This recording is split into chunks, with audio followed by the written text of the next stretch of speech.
അതോ ഇവർക്ക് ബുദ്ധിയില്ല, വിവരമില്ല എന്നൊക്കെ ഇവർ അഭിനയിക്കുന്നതാണോ എന്നറിയത്തില്ല കേട്ടോ. സത്യം പറഞ്ഞാൽ ചില സന്ദർഭങ്ങളിൽ എനിക്ക് അങ്ങനെ പോലും തോന്നാറുണ്ട് കേട്ടോ. ഇവരിനിയും വിഡ്ഢിവേഷം കെട്ടി ആടുവാണോ, ഇവർക്ക് ബുദ്ധി ഇല്ലാത്തതാണോ? ചില കാര്യങ്ങൾ കേട്ടാൽ നമുക്ക് തന്നെ മനസ്സിലാകുമല്ലോ. ഇപ്പൊ തന്നെ നമുക്കറിയാം. പ്രേമരാജൻ സ്വാഗതം.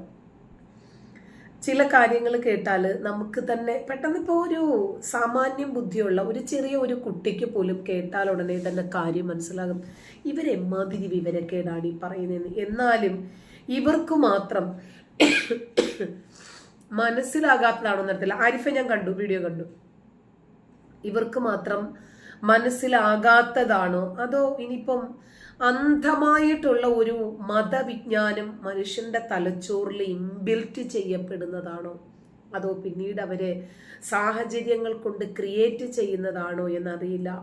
ഇന്ന് ഒരു ഡോക്ടർ സുഹൃത്ത് എന്നോടൊരു വീഡിയോ കാണിച്ചിട്ട് ചോദിക്കുകയാണ്, ഇതെന്താ ടീച്ചർ ഈ വർഗം ഇങ്ങനെ? അപ്പൊ ഞാൻ പറഞ്ഞു, ഈ വർഗം പിന്നെ എങ്ങനെ ആകണം? അവര് പഠിക്കുന്നത്, അവര് പരിശീലിക്കുന്നത്, അവരുടെ സമൂഹങ്ങള് സാഹചര്യങ്ങളുമായിട്ട് ഇവർ കാണുന്നത്, ഇതെല്ലാം ഇവർക്ക് ഇതിനൊക്കെ ഒരു സ്വാധീനം ഉണ്ടാക്കുന്നുണ്ട്. അപ്പൊ പിന്നെ ഇവരിങ്ങനെ അല്ലാതെ പിന്നെ എങ്ങനെ ആകണം? ഇവരിങ്ങനെ ആകാനേ തരമുള്ളൂ. ഇവരെ മാറ്റാൻ പറ്റില്ല, ഇവര് മാറത്തില്ല, ഇവര് മാറരുത്. എൻ്റെ ആഗ്രഹം അതാണ് കേട്ടോ. കാരണം ഇങ്ങനത്തെ കുറച്ച് വിഡ്ഢികളെങ്കിലും ഉണ്ടെങ്കിലേ ആളുകൾക്ക് കാര്യങ്ങൾ മനസ്സിലാകും. അങ്ങനെ മറ്റുള്ളവർക്ക് കാര്യങ്ങളൊന്ന് ബോധ്യപ്പെടാൻ വേണ്ടിയിട്ടെങ്കിലും ഇവരുണ്ടാകണം. അദ്ദേഹം എനിക്ക് കാണിച്ചു തന്ന വീഡിയോ നമ്മൾ പല തവണകളിൽ കണ്ടിട്ടുള്ളതാണ്. മറ്റേ മാറിടം തുടുത്ത ഹൂറികളെ സംബന്ധിക്കുന്ന ഒരു വീഡിയോ ആയിരുന്നു. ഇവർക്കിപ്പൊ ഇങ്ങനെ ചിന്തിക്കാനല്ലേ പറ്റൂ, അത് അവരുടെ കുഴപ്പമല്ല.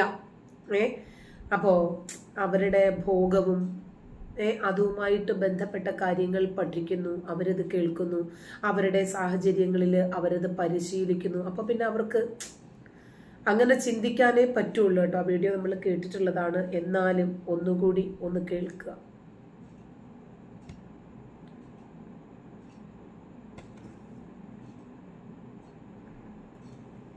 ഭയങ്കര സാധനം, ബഹുത്ത് ബഡ, നമ്മളൊക്കെ ഇഷ്ടപ്പെടുന്ന സാധനം. അതാണ് അടുത്തത് അല്ലാഹു പറയുന്നത്. ആയത്തോടെ പോലെയോട് വിശദീകരിക്കുന്നില്ല. വലഹും ഫീഹാ അസ്വാജുൻ മുതഹറ വഹും ഫീഹാ ഖാലിദൂൻ. പരിശുദ്ധവതികളായ സുന്ദരികളായ വെളുത്തു തുടുത്ത വലിയ നേത്രങ്ങളുള്ള, അതായത് ഇദ്ദേഹം പറഞ്ഞു വെക്കുന്നത് ശരിക്കു പറഞ്ഞാൽ മുസ്ലിം യുവാക്കളാണ് ഇതിനെ എതിർക്കേണ്ടത്.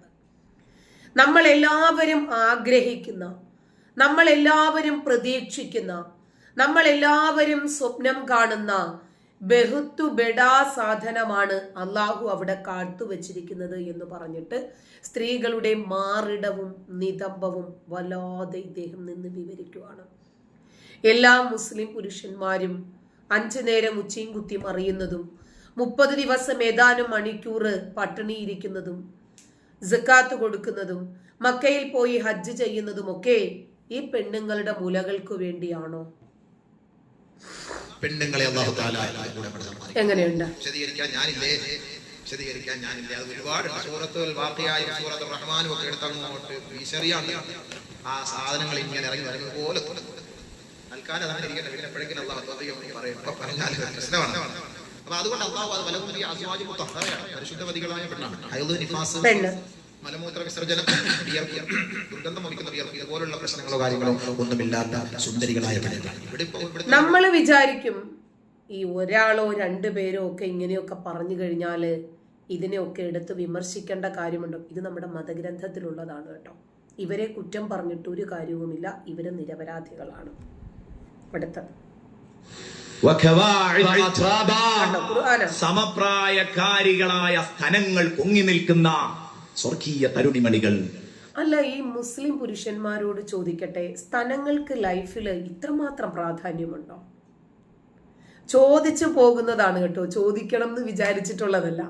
ഇത്രയും ലൈംഗിക ദാരിദ്ര്യം പിടിച്ച ഒരു വിഭാഗമാണ് നിങ്ങളെന്ന് നിങ്ങൾ തന്നെയല്ലേ പബ്ലിക്കിൽ വന്നിട്ട് ഈ വിളിച്ചു കൂവുന്നത്?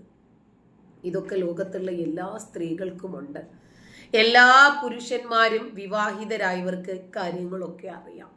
പിന്നെ നിങ്ങൾ ഈ മത കിതാബുകൾ നിവർത്തി വച്ചിട്ട് ഇതൊക്കെ നിങ്ങൾ ഇങ്ങനെ വിവരിക്കുമ്പോൾ ഇതിലൊക്കെ എന്തെങ്കിലും സിനിമകൾ പോലെ മുമ്പ് അങ്ങനെയാണല്ലോ, അഡൽട്സ് ഓൺലി സിനിമകളിലേക്കൊക്കെ ആളുകളെ ഇങ്ങനെ പോസ്റ്റർ വഴിച്ചടിക്കുന്നത്, എന്തെങ്കിലുമൊക്കെ ഷക്കീലെ പോലെയുള്ള ആളുകളുടെ തൊട കാണിച്ചിട്ടും പിന്നെ അതുപോലെ മാറിടത്തിന്റെ വെട്ട് കാണിച്ചിട്ടും ഒക്കെയാണ് ആളുകളെ അതിലേക്ക് വശീകരിച്ചുകൊണ്ടിരുന്നത് എന്നാണ് ഞാൻ മനസ്സിലാക്കുന്നത്. പണ്ട് നമുക്ക് ആകെ ഇല്ല നാനാ സിനിമ വാരിക അതിൻ്റെ ഒക്കെ നടുക്ക് വരുന്ന ഒരു പേജ് മാത്രമേ നമുക്ക് പരിചയമുള്ളൂ, നമുക്ക് അതിനെ കുറിച്ചിട്ട് അറിയത്തില്ല. പിന്നെ ഞാൻ ആ പഴയ ഒരു ജനറേഷനിലുള്ളതായതുകൊണ്ട് ഇതിനെക്കുറിച്ചിട്ടൊന്നും വായിക്കാനോ അറിയാനോ മനസ്സിലാക്കാനോ ഒന്നും എനിക്ക് പറ്റിയിട്ടില്ല. കാരണം ഞാൻ അറബി കോളേജിലായിരുന്നു. അറബി കോളേജിൽ അതൊന്നും ഇല്ലല്ലോ. അപ്പോൾ ഇതിനൊക്കെ ഇത്രമേൽ പ്രാധാന്യം നമ്മൾ ചില പാട്ടുകളിൽ കണ്ടിട്ടുണ്ട്, ചില നാടകങ്ങളിൽ, ചില എഴുത്തുകളിൽ. അതിലൊക്കെയാണ് നമ്മൾ ഇതൊക്കെ ഇങ്ങനെ വർണ്ണിച്ച് പറയുന്നത്. അല്ല, ഇസ്ലാമിക ഗ്രന്ഥങ്ങൾ വെച്ചിട്ട് അതിലെ വാചകങ്ങൾ പറഞ്ഞിട്ട് ഇവർ ഇത്രമാത്രം ഇതിനെ വർണ്ണിക്കുന്നുണ്ടെങ്കിൽ ഇവർ ലൈംഗിക ദാരിദ്ര്യവും കാമഭ്രാന്തന്മാരുമാണ് എന്ന് ഞാൻ പറയുമ്പോൾ നിങ്ങൾ അതിനെ എതിർത്തിട്ട് കാര്യമുണ്ട്. ഒരു ഡോക്ടർ സുഹൃത്ത്, അതും ഒരു മുസ്ലിമാണ്, ഒരു ലേഡിയാണ്. അവരെ ഇപ്പോൾ ഓസ്ട്രേലിയയിൽ സർജനായിട്ടും കണ്ട വർക്ക് ചെയ്യുവാണ്. സർജനാണെന്നാണ് എന്നോട് പറഞ്ഞത് കേട്ടോ. എൻ്റെ വളരെ അടുത്ത സുഹൃത്താണ്. അവരെന്നോട് ചോദിക്കുകയാണ്, ഇത്രയും പ്രാധാന്യം ഉണ്ടായിരുന്നോ സ്ഥലങ്ങൾക്ക് എന്ന് എനിക്കറിയില്ല. ഈ ഉസ്താദുമാരുടെ പ്രസംഗം കേൾക്കുമ്പോഴാണ് ഇതിന് ഇത്രയും പ്രാധാന്യമുണ്ട് എന്ന് മനസ്സിലാകുന്നില്ല. ചില സിനിമകളിലൊക്കെ ജഗതിയൊക്കെ ഇങ്ങനെ ഒരാൾ പുറകോട്ട് നടക്കുമ്പോഴത്തേക്കിനെ കണ്ടിട്ട് ഇങ്ങനെ വെള്ളം ഇറക്കുന്നതും ചില ആക്ഷൻ കാണിക്കുന്നതും ഒക്കെ നമ്മൾ കണ്ടിട്ടുള്ളൂ. ശരി, സമപ്രായക്കാരികളായ സ്തനങ്ങൾ പൊങ്ങി നിൽക്കുന്ന സ്വർഗീയ തരുണിമണികൾ. കിഴവികളായ പെണ്ണുങ്ങളാണെങ്കിൽ സ്തനം ഒടിഞ്ഞു തൂങ്ങിയിട്ടുണ്ടാവും. ഇനി പെണ്ണുങ്ങൾ എന്ന് പറയുമ്പോ, സ്തനങ്ങൾ എന്ന് പറയുമ്പോൾ ഇവരുടെ മുമ്പിലിരിക്കുന്ന ആളുകളുണ്ടല്ലോ, അവരിനിയും തെറ്റിദ്ധരിച്ചു പോകണ്ട. അതുകൊണ്ട് അവരോട് പറയാണ്, സമപ്രായക്കാരാണ് കേട്ടോ, നിങ്ങൾക്കും അവിടെ 16 വയസ്സായിരിക്കും, ഈ പെണ്ണുങ്ങൾക്കും 16 വയസ്സായിരിക്കും. അങ്ങനെയെങ്കിൽ ഇവന്മാരൊന്ന് നിസ്കരിക്കട്ടെ, നോമ്പ് പിടിക്കട്ടെ എന്നൊക്കെ വിചാരിച്ചിട്ടായിരിക്കും. മാറിടം ഒടിഞ്ഞു തൂങ്ങിയ പെണ്ണുങ്ങളല്ല, സ്തനങ്ങൾ പൊങ്ങി നിൽക്കുന്ന പെണ്ണുങ്ങള്. ഖവാഇബ, അച്റാബ, സമപ്രായക്കാരികളായ സഹോദരിമാർ. ആദ്യമായി അവരുടെ സൗന്ദര്യം വിശുദ്ധ ഖുർആൻ ഒരുപാടിടത്ത് പറഞ്ഞിട്ടുണ്ട്. ഇവിടെ ഒറ്റ പദത്തിലാണത് മനസ്സിലാക്കി തന്നത്. ഖവാഇബ, സ്തനങ്ങൾ തള്ളി നിൽക്കുന്ന സഹോദരിമാർ എന്നാണ് അല്ലാഹു തആല ഇവിടെ പരിചയപ്പെടുത്തിയത്. പക്ഷേ അത് വളരെ എനിക്ക് തോന്നുന്നത് എന്താ പറയുമോ, പടച്ചോൻ അറിയാമായിരുന്നു. പടച്ചോനാണല്ലോ ഇവരെയൊക്കെ സൃഷ്ടിച്ചത്. ഇങ്ങനെയൊക്കെ പറഞ്ഞാലേ ഇവന്മാര് നമസ്കരിക്കുകയും നോമ്പ് പിടിക്കുകയും ഒക്കെ ചെയ്യും. എന്നാലേ ഇവന്മാര് കഷ്ടപ്പെട്ടോ കഷ്ടപ്പെടാതെയോ പറ്റിച്ചോ ഒക്കെ ഉണ്ടാക്കുന്ന പണത്തിൽ നിന്നൊരംശം സക്കാത്ത് കൊടുക്കാനും പാവങ്ങളെ സഹായിക്കാനും ഒക്കെ ചെലവാക്കുമെന്ന് പടച്ചോനും ധാരണയുണ്ടാവും. വിശുദ്ധ ഖുർആനിലൂടെ ഒരുപാട് സ്ഥലത്ത് ലൈവിൽ ഈ വീഡിയോ പറയണം എന്ന് എന്റെ സുഹൃത്തിനോട് പറഞ്ഞതാണ് കേട്ടോ. നമ്മൾ മുമ്പ് ചർച്ച ചെയ്ത വിഷയമാണ്. പരിചയപ്പെടുത്തി